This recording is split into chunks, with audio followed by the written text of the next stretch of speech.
राधे राधे दोस्तों, आप सभी का स्वागत है मेरे इस चैनल में।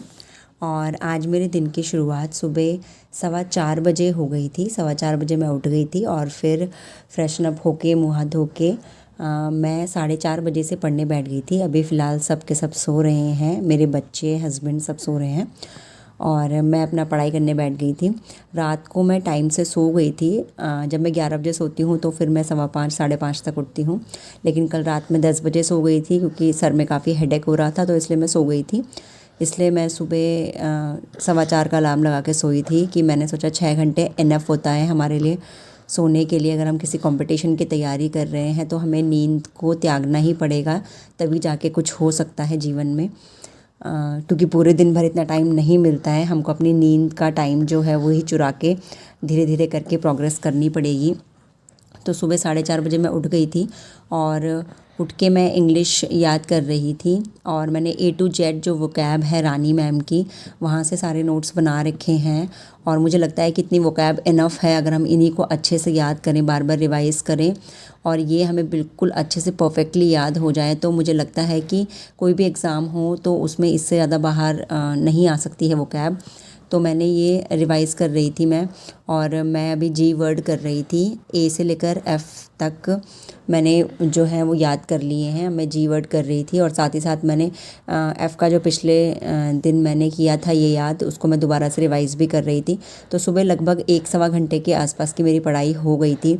और फिर उसके बाद जो मेरा डेली रूटीन वर्क होता है, झाड़ू पोछा करना, उसके बाद अपनी बेटी के लिए लंच बनाना, उसकी तैयारियों में मैं लग गई थी। और आज मेरी बेटी ने रात में ही मुझसे कहा था कि मम्मा पोहा बनाना, क्योंकि उसे पोहा काफ़ी पसंद है।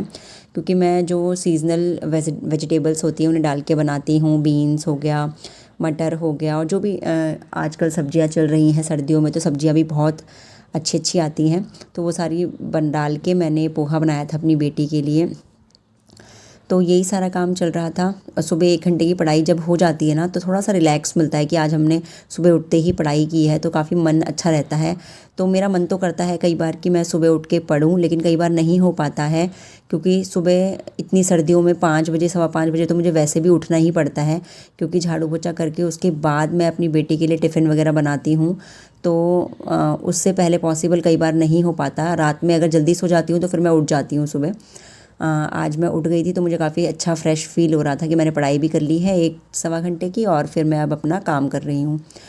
तो उसके बाद मेन जो चीज़ है ना कि शादी के बाद ना हमारा जीवन बहुत ज़्यादा बदल जाता है। जो हमने सोचा भी नहीं होता है ना, वो सब हो जाता है। शादी से पहले मैं आपको अपनी ही बात बताती हूँ, फिर आप भी मुझसे शेयर कीजिएगा कि आपकी लाइफ में क्या क्या डिफरेंसेस आए। सबसे बड़ा जो मेजर डिफरेंस मेरी लाइफ में आया ना, वो तो यही था कि शादी से पहले की अगर मैं बात करूँ तो मैं अपने घर में सबसे बड़ी हूँ। हम 4 भाई बहन हैं, उनमें मैं सबसे बड़ी बेटी हूँ और मेरी 2 बहनें और हैं और एक भाई है सबसे छोटा।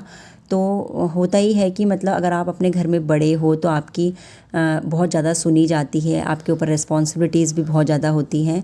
एक बड़े का जो ओहदा होता है वो अलग ही घर में होता है। तो मैं अपने मायके से सबसे बड़ी हूँ, लेकिन जब मैं शादी करके अपने ससुराल में आई तो यहाँ पे मैं एज में सबसे छोटी थी। अपने हस्बैंड से तो थी ही, साथ ही मैं अपने देवर से और अपनी ननद से, दोनों से भी एज में छोटी थी। तो और मेरी शादी भी बहुत कम उम्र में 21 साल की उम्र में ही हो गई थी। तो मैं उस टाइम पे थी भी काफ़ी छोटी, लेकिन एक होता है ना कि अपने घर में आप सबसे बड़े थे और ससुराल में आने के बाद आप सबसे छोटे हो, तो सब मुझे बच्चा ही समझते थे कि ये बच्ची है बच्ची है। तो कहाँ मैं अपने मायके में मेरी हर चीज़ में सुनी जाती थी, पूछा जाता था, लेकिन ससुराल में थोड़ा सा यही पैम्पर सा रहता था कि मतलब बच्ची है बच्ची है। तो बहुत डिफरेंस लाइफ में आ गए थे। लेकिन चाहे आप कितने भी छोटी उम्र के हों, लेकिन जो जिम्मेदारियां होती हैं वो छोटी नहीं होती हैं, वो बहुत बड़ी होती हैं। शादी के बाद एकदम से सडनली सब कुछ चेंज हो जाता है और आपके ऊपर बहुत बड़ी बड़ी जिम्मेदारियां आ जाती हैं। इतनी कम उम्र में जिम्मेदारियां भी बहुत बड़ी बड़ी आ गई थी। धीरे धीरे करके कोशिश की संभालने की, और धीरे धीरे करके आज भी हम कोशिश ही कर रहे हैं अपने घर को संभालने की। क्योंकि शादी के बाद जिम्मेदारियां इतनी नहीं होती जितना एक बच्चा होने के बाद, एक माँ बनने के बाद आपके पास जिम्मेदारियां हो जाती हैं। मेरे 2 छोटे छोटे बच्चे हैं, एक स्कूल जाती है और एक अभी घर में ही रहता है मेरे साथ, ये भी 2 ही साल का है। तो इसकी जिम्मेदारी भी मेरे ऊपर बहुत है, पूरे दिन इसके साथ खेलना कूदना, इसको संभालना, खिलाना पिलाना, बहुत सारा टाइम इसमें चले जाता है। और अभी ये खेल रहा है, बैलून से खेलना नया नया सीखा है तो बहुत शौक भी है उसे। उसे बस मेन चीज़ यही रहती है कि मेरे साथ खेलो। अब जैसे जैसे बड़ा हो रहा है तो खेलने का बहुत ज़्यादा शौक हो गया है, तो बस खेलो खेलो। तो यही था कि मतलब बहुत मेजर चेंजेस शादी के बाद आपकी लाइफ में आ जाते हैं, आपकी प्रायोरिटीज़ चेंज हो जाती हैं। कहाँ आपकी प्रायोरिटी शादी से पहले सिर्फ़ और सिर्फ करियर बनाना होती है, लेकिन शादी के बाद करियर सबसे लास्ट में आता है। अगर हम चाहें भी तो भी हमें करियर को सबसे लास्ट में रखना पड़ता है। मेरे पास पूरे दिन में सब कुछ करने के बाद जब टाइम बचता है तब जाके मैं पढ़ती हूँ। मैं ये नहीं कर सकती कि मैं सब कुछ छोड़ के तब मैं पढ़ाई करूँ।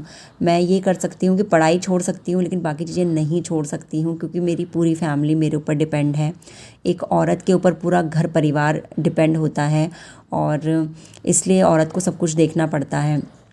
तो वही चीज़ें मेरे साथ हैं और हर किसी औरत के साथ होती हैं, और सबकी लाइफ शादी के बाद बहुत ज़्यादा चेंज हो जाती है, चाहे वो पॉजिटिव वे में हो चाहे नेगेटिव वे में हो। तभी एक स्त्री को सबसे बड़ा माना जाता है।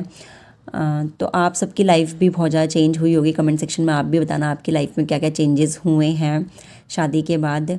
और अब मेरा जो यूके लेक्चरर का एग्ज़ाम है वो अब मेरा है, तो उसकी तैयारियां भी चल रही हैं। अप्रैल में मेरा एग्ज़ाम है, अप्रैल एंडिंग में। तो बस उसकी भी मैंने लिया हुआ है, दिल्ली आईएएस एकेडमी का कोर्स लिया हुआ है, वहाँ से मेरी प्रिपरेशन चल रही है। बहुत ज़्यादा टफ हो जाता है बच्चों के साथ, परिवार के साथ मैनेज करना सब कुछ, लेकिन हमें करना ही पड़ेगा क्योंकि यही एकमात्र उपाय है अपने आप को स्टेबल करने के लिए। आपकी लाइफ में ना बहुत ज़्यादा चेंजेस आ जाते हैं, और जो खुद आपको पॉजिटिव चेंजेस अपनी लाइफ में लाने हैं वो आप स्टडी करके ही ला सकते हैं, पढ़ाई करके ही अपने आप को आगे बढ़ा सकते हैं। क्योंकि अगर आप ऐसा नहीं करेंगे तो आप एक मतलब स्टेबल आपकी जो लाइफ होगी ना वो एक जैसी रहेगी ज़िंदगी भर, कोई भी चेंजेस उसमें नहीं आएंगे।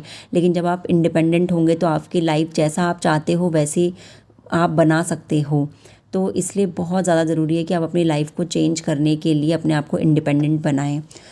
तो बस यही सारी चीज़ें मैं आपसे कहना चाहती हूँ कि चाहे कुछ भी हो जाए, कितना भी जोर लगाना पड़े आपको, कितना भी मेहनत करनी पड़े, लेकिन आप करिए।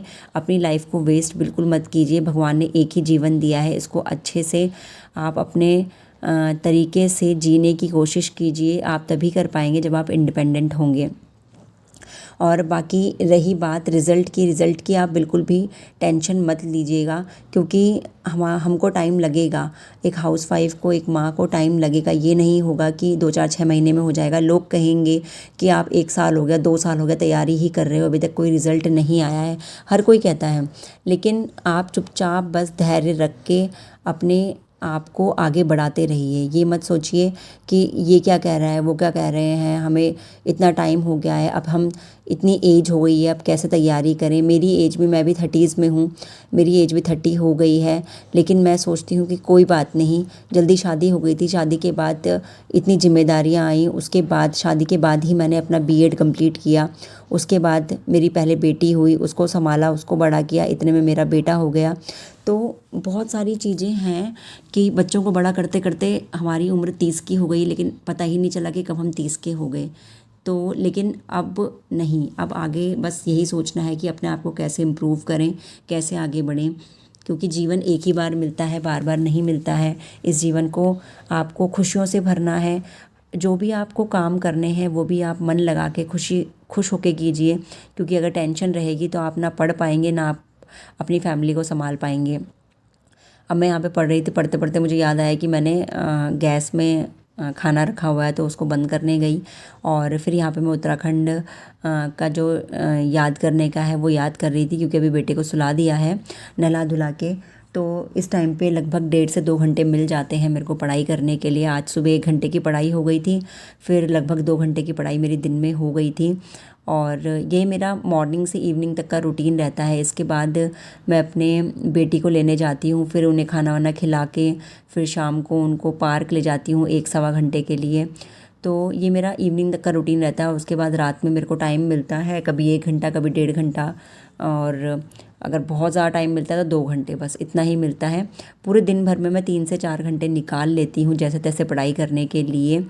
और कभी कभी नहीं भी होता है कि कभी कभी अगर बच्चों की तबीयत ठीक नहीं है या फिर कोई गेस्ट घर में आ गए तो ये भी पॉसिबल नहीं होता है, कई बार 1 घंटा 1.5 घंटा ही निकल पाता है। लेकिन कोशिश कर रही हूँ। बस मैं यही चाहती हूँ कि आप सब भी कोशिश करते रहिए। कोशिश करने वालों की कभी हार नहीं होती। एक न एक दिन हम सफलता की सीढ़ियों में ज़रूर चढ़ेंगे और हमारा रिज़ल्ट ज़रूर आएगा और रिज़ल्ट में हमारा नाम ज़रूर ज़रूर आएगा। और वो दिन सोच के ही उसी से आप प्रेरणा लीजिए, उसी को मोटिवेशन समझिए कि जिस दिन आपका लिस्ट में नाम होगा और आप सबको बताएंगे कि मेरा सिलेक्शन हो गया है, बस उसी दिन को सोचते हुए अपनी प्रिपरेशन को आगे बढ़ाते रहिए और हमेशा बस प्रोग्रेस करते रहिए। कभी भी डिमोटिवेट मत होइए। जो